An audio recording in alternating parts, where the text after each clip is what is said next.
Hello, everyone. It's Miriam Ortiz y Pino here with another steps in the process to getting organized video. And this week we are going to be talking about how to keep your stuff. And just quick reminder, you can head over to morethanorganized.net to find all kinds of free resources and some supporting information on this whole process of how to get organized and stay organized in a really fast, easy, and as simple as I can make it way. So let's just review where we've been already with these videos. We started out with why you want to get organized in the first place. It's really important to have a vision of why you're making the effort to get organized. And then we moved on to the plan, how you were going to actually approach the getting organized process. So where you were going to start, where what materials you might need to make the organizing session enjoyable, how to think through chunking down a space into smaller components so when you don't have a lot of time, you can still make forward progress. So the whole approach and defining of spaces. Then we talked about the sorting, how to put like things together and the different ways you can look at like things together and what might be the best approach for you. And then we talked about eliminating the excess, the redundant, the stuff that's in your way, the clutter, the decluttering itself process. And that's where we learned a bunch of questions about how to decide what you're going to keep versus what you're going to let go of. And it's a little bit more than just does it spark joy, because while that is a great question, it doesn't actually apply to most things in your house. You know, your diabetic testing kit might not bring you a whole lot of joy, but it is something you need, and you need to figure out how to store that. So we went over some great strategies there with the yes, no, maybe method and picking your favorites method. And then today we are going to move on to the keeping, the pile of stuff you decided to keep. And as we were going through stuff, I said to put the things you were keeping kind of back where it was for the most part. And keeping is one of those things that people get ahead of themselves. You may have purchased containers before you knew what you actually needed to keep. And so there was not a great item to container match in terms of size or the actual space it takes up. So I like to put the keeps away without containers, at least in the beginning, just because occasionally when you do a whole room and you're working in smaller chunks, the stuff you're keeping may need to get matched with some of the stuff you're keeping on the other side of the room, and you may not have a great sense yet of which side of the room will be the final place for it to be. And so don't worry about containers just yet. At this point, we're talking about pulling off a whole bunch of books and then deciding you have this pile of books that are going to go back on a bookshelf. So just put them back on the bookshelf. You may create a couple subcategories at this point and put groupings of books together, but just put them back on the bookshelf. We may have to get some more bookshelves, or we may need, to get a couple boxes if you have some funky small books for little kids and that kind of thing. But for right now, it's just put the books back on the bookshelf, and then we'll make it pretty and come up with the system a little bit later. So you're going to put all your pants back in the closet right next to each other. You're going to put all your shirts back in the closet right next to each other. You're going to put all your laundry supplies on the shelf above the washer. You're going to put all your kitchen utensils in a utensil drawer, but not necessarily with the utensil dividers. I mean, if you already had one, go ahead and make use, but we don't want to get extras yet because we haven't come up with the system and how it's really going to be used.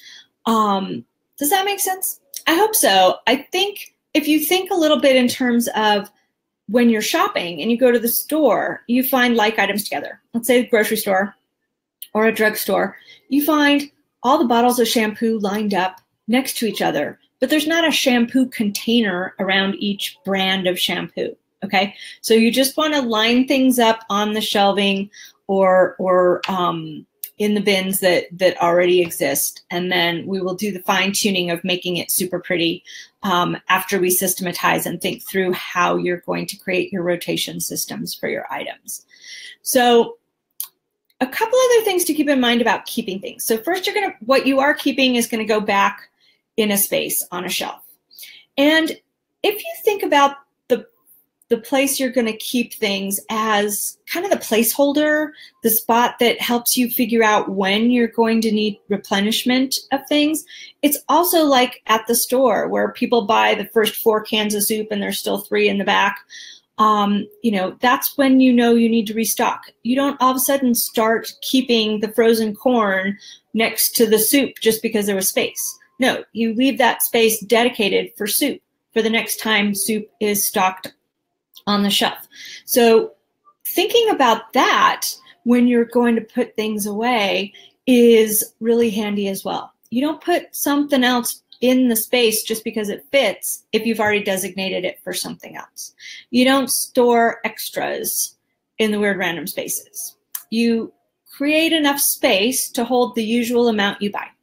So for instance, if you do the Costco toilet paper thing, whatever that is, I think it's 48 rolls, or there may be a couple different brands for different sizes, but figure out how much shelf space that takes in the linen closet and or in the bathroom cabinet, and leave that much space for toilet paper.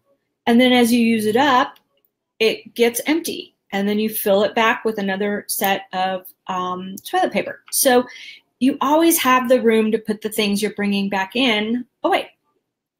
Along those same lines, with the toilet paper or paper towels or Kleenex boxes, those kinds of things, those paper good type things. It happens sometimes with clothing, like if you buy packs of socks or underwear or handkerchiefs or anything like that. What you want to do is take the outside packaging off as well. So why would you fight with packaging 12 times when you could take it all off the first time and then just grab and go? It happens with like cases of water bottles and things like that too. People will just crack it open enough to pull one out, and then every single time they need that thing, they have to fight with the packaging. So just make your life easier and cut the whole packaging off from the get-go, set the case or the package on the shelf, and then you can just grab and go from then on. You don't have to fight with the packaging every single time. And try not to put too much into the space. It's always funny when I'm working with a client and we have a space and I'll say, okay, go ahead and put the office supplies there, and they will just grab a pile and put it there, and then they'll go ahead and fold something over and put it on top.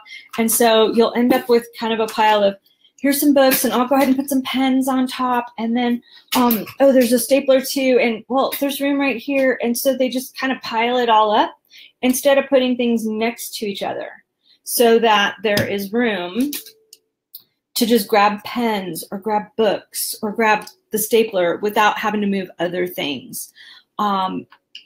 Just give things a little bit of space around it. Again, think about the store.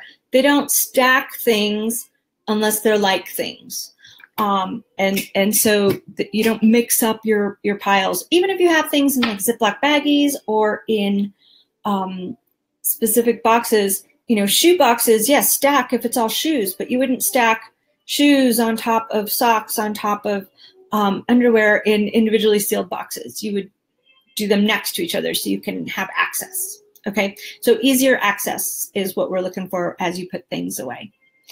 Hope these little hints gave you some insight into how to better keep your things and keep them organized in the long run. Next time, we are going to talk about systematizing.